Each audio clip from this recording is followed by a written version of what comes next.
The time is 4 o'clock. We bring to you the news around Africa. Liberia's new president, George Weah, has told potential investors that the nation is open and ready for business and calling on Liberians who live abroad to come home. The former international soccer star spoke at a Coalition for Democratic Change Party headquarters, where he vowed to tackle corruption and asked members of his party to applaud the Liberians who elected him.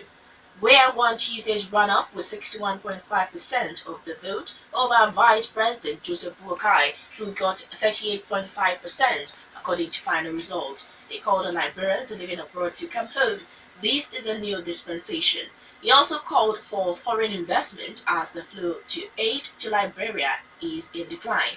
He vowed to fight the types of scandals that has plagued the West African nation, saying those looking to cheat the Liberian people through corruption will have no place.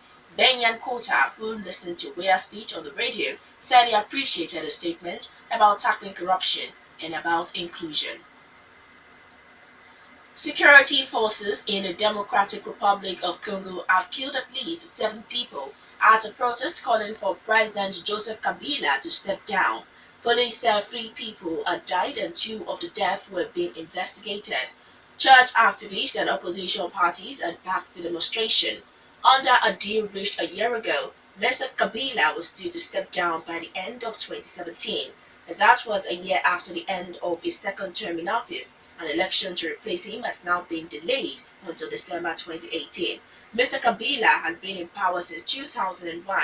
He was supposed to step down after his second and final term came to an end in 2016, but the vote to replace him was not held. A deal to create a transitional government brokered by the Catholic Church collapsed because the government and the opposition were unable to agree on a power-sharing mechanism. Kenya's opposition says it will proceed with its planned inauguration of opposition leader Raila Odinga as president if Kenya President Uhuru Kenyatta does not convene a national dialogue.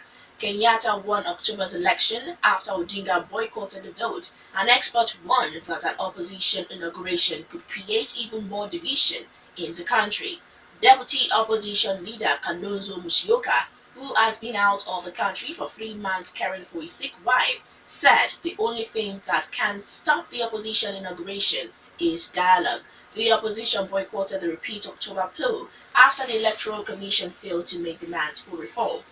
The Odinga and Musyoka team insists they won the earlier election in August, in which Kenyatta was declared the winner. That vote was nullified and the Supreme Court said the Electoral Commission did not follow the Constitution and the law. Kenyatta won the October election with 98% of the vote. Kenyatta has repeatedly said the elections are over and is willing to discuss the development agenda of the country, but nothing less.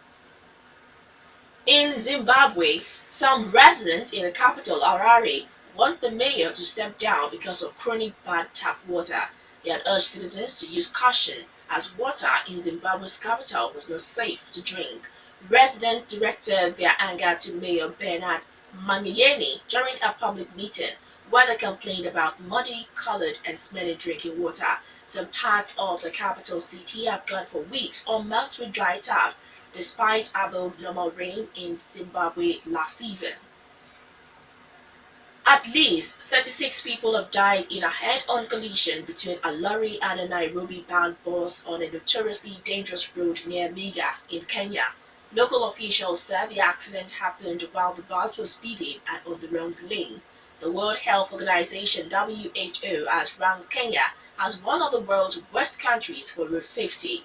Police believe over 100 people have died in the same area on the Nakuru-Eldoret highway in recent weeks. And that was Africa Today. Thank you for listening. I am Ololade Sanyaolu. Good afternoon.